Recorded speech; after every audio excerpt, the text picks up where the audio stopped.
Gdy nadejdzie Was nastrój zadumy i nostalgii i macie ochotę na przesłuchanie czegoś, gdzie dźwięki płyną sobie miarowo, aby podtrzymać ten minorowy stan, na ratunek przychodzi Theatre of Tragedy z albumem Theatre of Tragedy.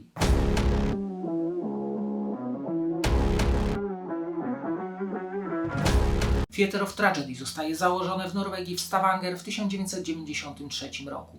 Zespół zostaje zaliczany do prekursorów gothic doom metalu, w późniejszym czasie zmieniają styl na zbliżony do heavy industrialu. W 1994 nagrywają demo pod tytułem Theatre of Tragedy, które zyskuje uznanie wśród fanów oraz krytyki.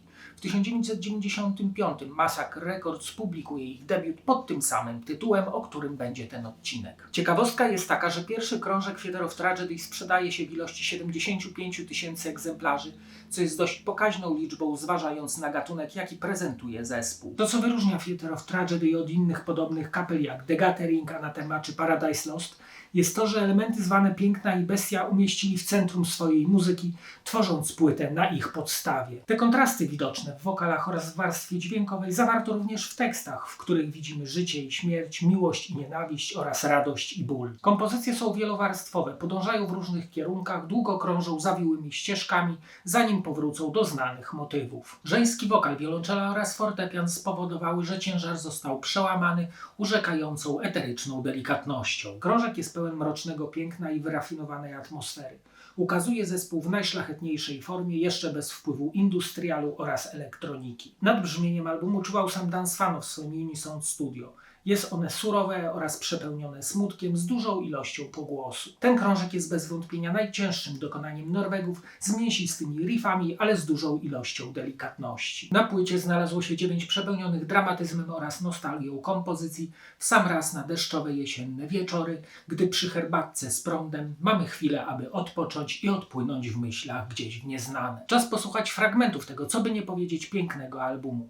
Płytę rozpoczynają ciężkie gitary oraz pianino kawałka A Hamlet for a Soulful Vassal. Następnie wchodzą męskie ciężkie growle, które przeplatają się z kobiecym anielskim szczebiotaniem.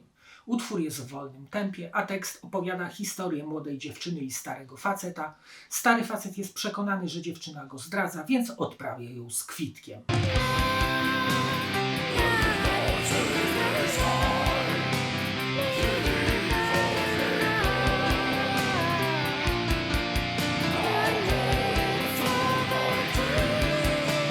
Hollow Hearted, Heart Departed to miażdżące ciężkie gitary oraz delikatny kobiecy głos, któremu towarzyszą skrzypce nadające romantycznego klimatu. Oczywiście nie mogło zabraknąć męskich growli Raymonda. W środku pojawiają się eklektyczne flety. Tekst jest krytyką społeczeństwa, które ceni pozory, ignorując prawdę oraz sprawiedliwość.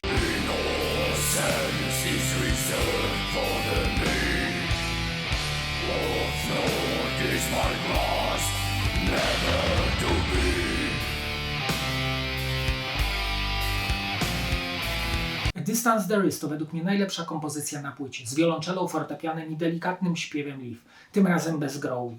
Klawisze w dalszej części ciekawie falują, łącząc się z wiolonczelą, tworząc niezwykle poetycki obraz. Tekst jest pełen bólu, osamotnienia i żalu wobec osoby, którą kobieta kochała oraz jej ufała.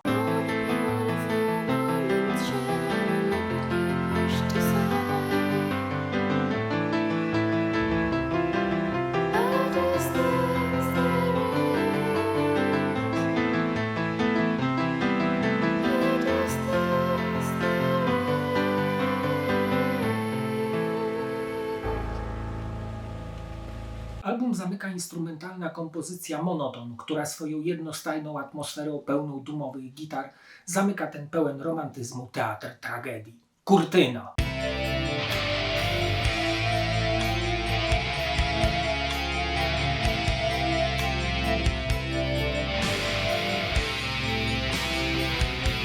Zobaczmy okładkę i wkładkę. Na coverze umieszczono zdjęcie nagrobka w sepi, na którym umieszczono 2 skrzyżowane róże. Tutaj też widzimy ten dualizm. Jeden kwiat jest martwy, drugi czerwieni się w blasku promieni słonecznych. Jest grobowy klimat, ale z nutką dekadencji. Na górze nazwa zespołu. We wkładce na pierwszej stronie podano skład nagrywający, na kolejnych stronach wydrukowano teksty poprzeplatane zdjęciami muzyków. Na ostatniej wewnętrznej stronie są podziękowania, informacje gdzie i kiedy nagrano album, kto był producentem i tym podobne oraz adres adres korespondencyjny i telefony. Na płycie CD na grafice z okładki wydrukowano nazwę zespołu, tytuły utworów oraz logotyp wydawcy. Na stronie zamykającej pudełko wydrukowano tytuły utworów na tle skrzyżowanych róż oraz logotyp wydawcy i adres. Powiem wam, że klimat i muzyka na debiucie podobają mi się bardziej niż na chwalonym Velvet Darkness Zephyr. Oczywiście poza okładką, ponieważ cover na tamtym albumie jest nie do podrobienia.